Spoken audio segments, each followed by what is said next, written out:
You're entering Corsi Nation. Dr. Corsi, and today it is Wednesday. It's August 20th, 2025. Thanks for joining us on CorsiNation.com. You can follow me on X at Corsi Jerome1, the number 1. And on Substack, it's Jerome Corsi, phd.substack.com. As we get into today, a couple of things I think are developing that are very interesting. Number one is we are sending evidently some ships some Navy ships to cruise off Venezuela. Now, it looks like if we're deploying warships near Venezuela, it's initially saying to combat the drug threats that we're not going to allow Venezuela to ship drugs into the United States. I think there's much more to it than this. The plan when Donald Trump was being tried in New York, I believe in the Smokey Daniels trial, whatever that was, that he was convicted. The idea was they were going to convict Donald Trump and send him to prison. And then one of the backstories that was being circulated was that the Venezuelan gangs would kill him in prison. Now, if Donald Trump believes this, if this is really part of the intelligence here, then Donald Trump is possibly preparing to invade Venezuela and end this Maduro regime, which has been a very hostile regime to the United States. So take a look at the stories out today. You can see that Maduro is anticipating this. And, the whole idea of where this is going, I think, is pretty clearly indicated that if U.S. troops if we send troops to Venezuela, and Venezuela is certainly mobilizing its militia, saying that the United States has deployed military forces to its waters. That's being reported by, I guess that's on CNN. That Maduro announced on Monday the deployment of 4.5 million militiamen throughout the country, assuring that no empire will touch the sacred soil of Venezuela after the United States doubled the reward for information leading to his arrest and increased the number of troops sailing around Latin America and the Caribbean. So last week, the U.S. government confirmed to CNN that it ordered naval movements in the region to contain the threat for the drug trafficking groups. On Monday, Reuters reported 3 Navy destroyers and some 4,000 military personnel would arrive at the edge of Venezuela's territorial waters within the next 6 hours. This is all being reported on CNN. On Tuesday, however, the United States Department of Defense officials said there are currently no U.S. ships in the area, and nor have the ships received orders to head there. Okay, Venezuela's almost got 2,500 miles of coastline. It's right at of course, on the northern part of South America, and I think that this is something to watch. I'm not sure yet entirely what the situation is going to be. The AP said the U.S. destroyers head toward the waters off Venezuela as Trump aims to pressure the drug cartels. Well, something's certainly going to go on here because these reports, I think, have to have some substance to them one way or the other. And what we're saying is that Trump has also been pressuring Mexican President Claudia Sheinbaum to cooperate more on security than her predecessor, specifically being more aggressive in pursuit of Mexico's cartels. Okay, but she's drawn a line when it comes to Mexico's sovereignty, rejecting suggestions by Trump and others that you could have an intervention of the U.S. military. Well, I'm pretty sure that Trump is going to ramp up not only the war on drugs, which he's intending to do, clearly closing the border, and but also I think he is going to start focusing on Venezuela and making sure that we don't have the expansion of this kind of rigid regime, totalitarianism throughout South America. I think Donald Trump's got to start paying much more attention to Central America and South America. We're now getting the border secured, and that's a big step. By the way, they painted the border black, I believe, this wall black, which makes it too hot to climb, the border wall. And so the Democrats are kind of losing their mind over it. Chris, why don't you come on? Let's do a couple comments here. So I want to make a point that Donald Trump is serious about border security. And regardless of what the Democrats think, he is going to use ICE to round up the illegal immigrants in the country. Donald Trump is very, very determined to, I think, get us back to a country that is not paying for illegal immigrants while the middle class of the United States is starving. And what you saw over the last 4 years was an attempt to virtually bankrupt the U.S. in one way or another. Again, Right. leftist rule in most countries or all countries around the world is can only run by force through military or through manipulation. This time in this country, since you can't technically use force because force will be used back in many cases, you're going to see manipulation. Part of that is currency manipulation, which they've done. They printed lots of money. So instead of saying we're raising your taxes, might as well tax you up and bankrupt people, or make put the burden on people a little more via inflation. Print more money just to pay for things around the world. Launder money around the world. We learned that about ActBlue. And of course, the illegal aliens were another thing. It was pretty easy to say, stay in Mexico.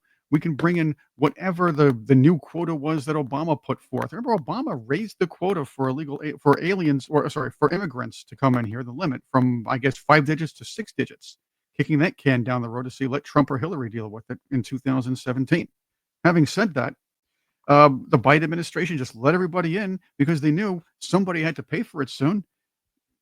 If you want to create a permanent underclass, then just tax them out of existence, inflate them out of existence, and find a way to, well, let's just say, to spread the money around to people who will become more of a burden.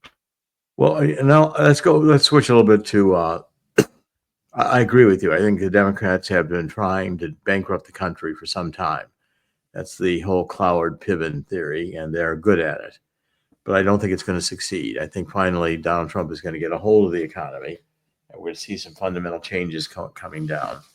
But again, the Democrats have been on this campaign since the 1960s, and it's not going to end quite quickly or right away. Their hatred of America is apparent. Excuse me. But one way or the other, this resolution is in the process. Let's switch gears and talk about the Zelensky meeting. Donald Trump, I think, did a very good job of getting Zelensky in and getting the leaders from Europe, which I was not in favor of initially. I thought this was going to be more of of Zelensky inviting them, and Trump really handled it very well. He let them talk, and basically, I think in some form, there's already an agreement between Putin and Trump that there'll be some concessions of territory on the behalf of Russia. I think perhaps Russia will not want to keep all of the Ukrainian-speaking land that he's gained, especially that near and approaching Kiev.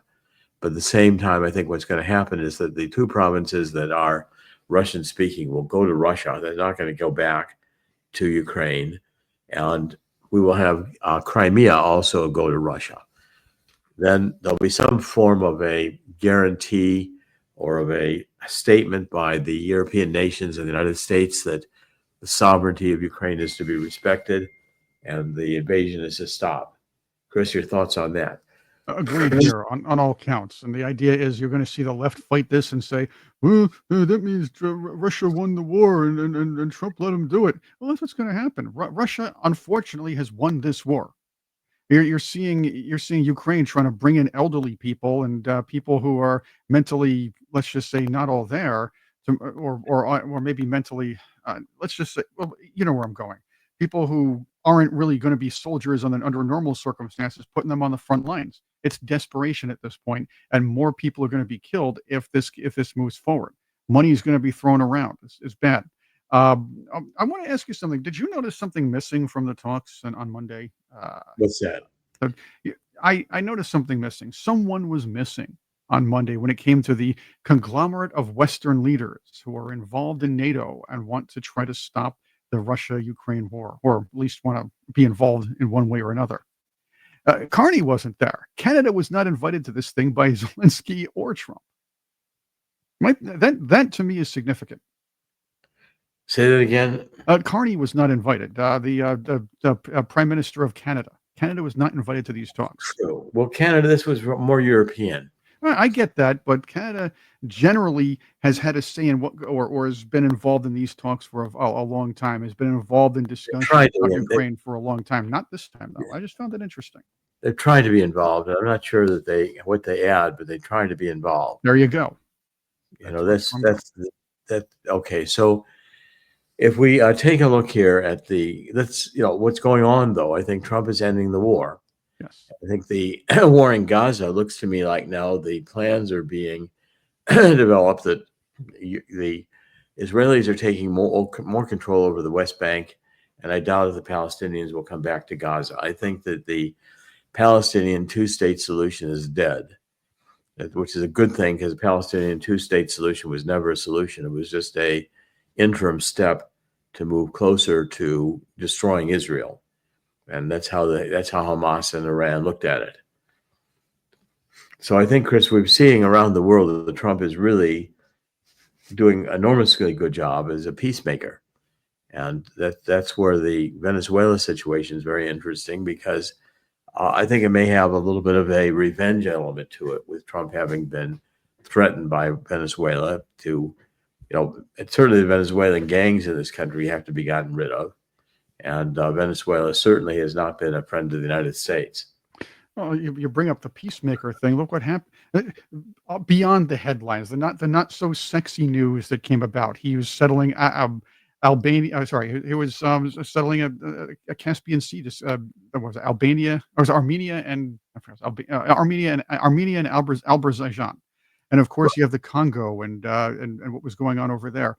This is significant because a lot of other leaders in the past wouldn't bother with these regions because there was no real interest, no financial interest. But Trump's done a very good job at this, and the Abraham Accords are alive again. So this is important. Well, there are fundamental changes moving here. And it's going to take a little bit of time for the Ukrainian war to be settled. But I think it's in the process now of being settled. I don't think it's going to get heated up again. I think it's going to move towards a resolution. The economic situation continues, I think, to be very troubling, especially with regards to Europe. And Europe is trying to make a new commitment to Ukraine of $1 billion or $100 billion or whatever they're trying to do, but they don't have it, really. This is going to be deficit spending. And I think we're seeing that the European Union is on the verge of a severe downturn. And I think the people are tired of the bureaucracy and tired of the bloated structure that the European Union has imposing control on the various nation states. I thought the EU, I thought it was a doomed idea from the very beginning. I still think it's a doomed idea. But again, these things die hard, and they're not going to go easily. So Europe, I think, is going to suffer a major economic downturn. I continue to remind everybody, gold and silver, they're trading. Gold is still $3,352 an ounce today. Silver, $37.61 an ounce. If you like the show, please do contact Swiss America. Our sponsors are at the top of the page. You can see them right there. Chris will show you. And I'm really insisting you take a look at this Walking Liberty $50 offer from Swiss America. You get 250 of these coins as a first-time offer for being a new customer. And getting some silver is probably more affordable for more Americans right now than getting gold. You get silver for under $40 an ounce. And silver is going to appreciate. I'm saying that gold is going to be at probably $4,000 an ounce by year end. And silver could be as well over $40 an ounce. So you've got some substantial appreciation, and might as well hold some assets that have a chance to appreciate when your asset portfolio, largely in mutual funds in the stock market, are going to be at risk of depreciation. Do call the 800 number, 1-800-519-6268, 1-800-519-6268. Talk to Swiss America. Get a copy of this free book, How the Coming Global Crash Will Create an Historic Gold Rush. And I think it's important. Please do call Swiss America today, 1-800-519-6268. I want to cover a story on the World Economic Forum. Now, I just announced yesterday that Klaus Schwab, who is the founder and longtime head of the World Economic Forum, stepped down as chairman and member of the board of trustees. He's, I think, 88 years old now, but the issue is he had been accused of really pressuring his subordinates to go to their ATMs and get him cash so he could get massages in his room. And those massages were probably sexual massages. At any rate, the scandal did prompt him to resign. And he's still a force, though, and he's now appointed Larry Fink, head of BlackRock, to be one of the co-chairs.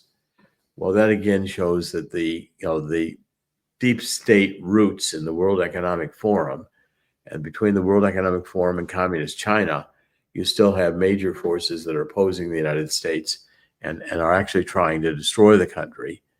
I'm going to comment on that just 1 minute. I want to get to ActBlue and talk about what we're doing at ActBlue.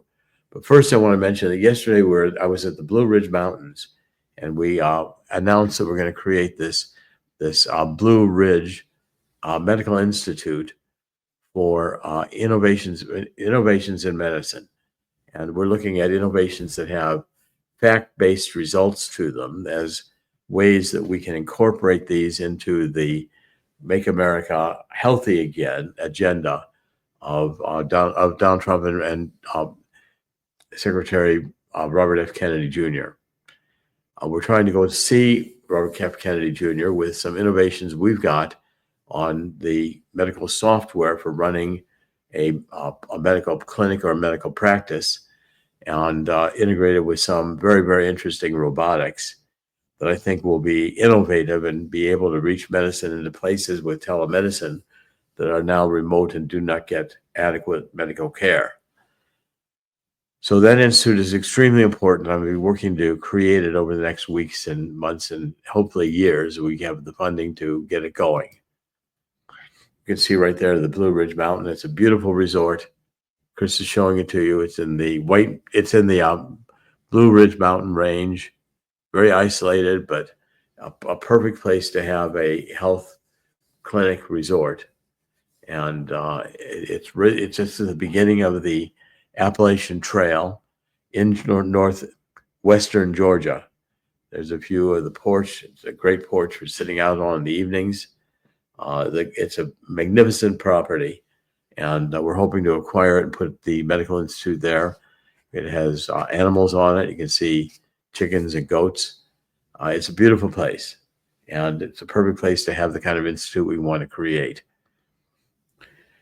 Okay, now I'm writing stories on ActBlue, and I published the first story on American Thinker, and I'm going to try to get some more published in American Thinker right now. What this article shows, it traces a property that was owned by this woman who is the head of ActBlue, ActBlue. You act red if you're Republican, you act blue if you're Democrat. It was this funnel into which they said, just put all your money in here, we'll get it to the right campaigns. Okay, but the problem was that it ended up being a money laundering scheme. So they had these, what we call magic mortgages. So as we covered this Regina Wallace Jones, who was 48 years old in 2023 when she became the CEO of ActBlue. She bought a house in Palo Alto, California, and got over $50 million. The house was valued at under $1 million when she bought it. She got $50 million in mortgage loans out of it. Now, I caught HSBC money laundering in 2011. And what they were doing is they were working with the drug cartels, and they were taking people's bank accounts who had left the bank, their social security number, and creating an account for that person and running millions of dollars through it, and then zeroing out the account. Okay, so what this did was it took illegal money from the border, put it into the bank. You have got to have a bank to do any kind of a drug business, because you can't be driving around a semi-truck full of $100 bills to buy your tacos at lunch. You've got to get the money into the banking system. And these were a series of fraudulent loans that were made simply to get illegal money out of the bank, to ActBlue, so it could support ActBlue with race clients, Democratic clients that ActBlue wanted to support, or sister NGOs, non-governmental organizations like Antifa or Black Lives Matter. And it was a very effective criminal scheme, because what it means is that the Democrats were creating and benefiting from child sex labor at the border. We exposed this. I think it's going to be one of the major scandals in American history. Chris, you want to come on and comment about it? Well, again, this doesn't surprise me. They've found ways. This is probably one of the reasons why they were so afraid of Donald Trump getting elected, because I've always said he knows their secrets. He's been donating money to these people. He's been sober at parties with these people. He knows a lot about where the money is going. I'm sure he was even surprised by some of this, but if you see the entire Democrat machine going as hard on one man as they ever have, this is the reason, because a lot of these things were going to be exposed under his watch. And what are they going to do? I mean, what are they going to do to this guy? They're going to threaten to kill him again? Yeah. They're going to threaten to bankrupt him again? Are they going to throw the book at him again? He's weathered every storm. He can against Donald Trump, and he continues to persist. He is resilient beyond belief. Right. So every Democrat that says he's going to destroy democracy basically really means he is going to expose the Democrats. That's right. All right. Well, I'm going to wrap it up today. I've been traveling, and we'll continue with it tomorrow. I think we'll be back, but tomorrow I want to run one of the Mike McCormick shows and show again how this ActBlue is really deeply ingrained within the corruption of the Democratic Party. This is Dr. Jerome Corsi. In the end, God always wins. Thank you for joining us. CorsiNation.com. We'll be back tomorrow. God bless.